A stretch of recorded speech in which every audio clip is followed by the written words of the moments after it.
what aspects do you think is English as a second language education system in America inefficient?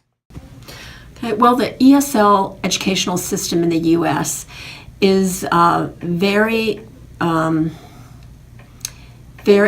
varies from state to state. Each state has their own requirements for curriculum instead of having a national system. And I think so many of the states develop their own curriculums, their own curriculum requirements.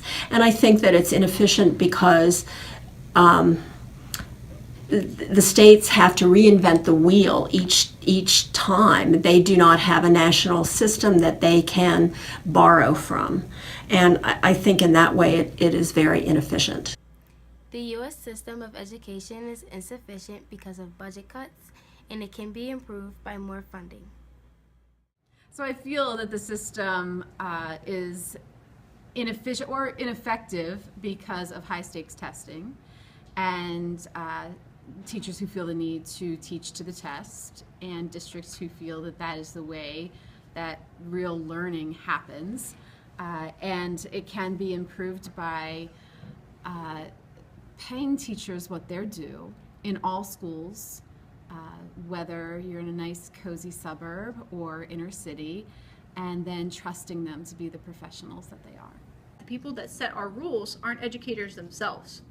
So if you go to Harrisburg or your state legislator, those are the people that tell us what we should be doing, tell us what our students should know, set the standards for all of our curriculums, where they might not have ever set foot into a classroom or taken a class on how to be a teacher or an educator and know what's really right for our students. And the money. I think we only spend like 13.8 or less than 15% of our budget on schools, on education, where education is our future. It's something that we should be paying into all the time. We should be motivating our students and giving them everything they need so that they can go further and do more. And it's hard to do when a school that scores better gets more money than a school that scores less on these tests that are supposed to measure so much intellectual things about us. How would I change that? We need a revamping. We need lots and lots of stuff. We need to take a look about where the money is going and how is it distributed throughout schools, which school gets the best, which school gets more money than another. Testing, opt out of it. States get money for opting into testing. It's sort of like, do this and we'll give you money. Don't and we won't. But then how is a school supposed to run if they don't opt into it? So there are a couple schools that actually opted out of No Child Left Behind and things like that. And I'm sure that their students are probably doing better on if you were to give them a general test than the students that are tested again and again and again multiple years throughout.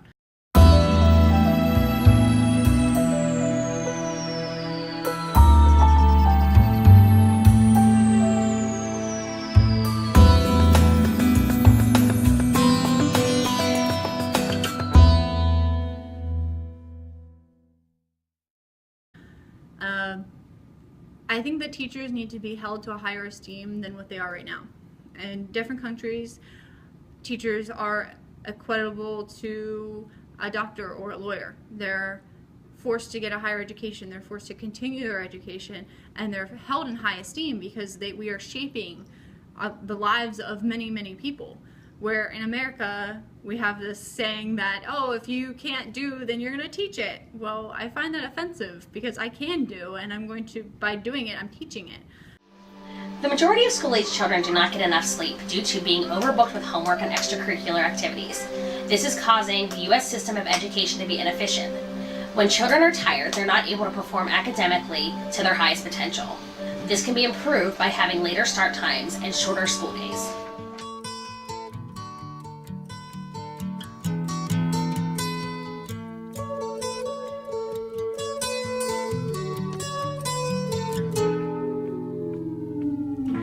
Comes the sun, here comes the sun, I say it's alright.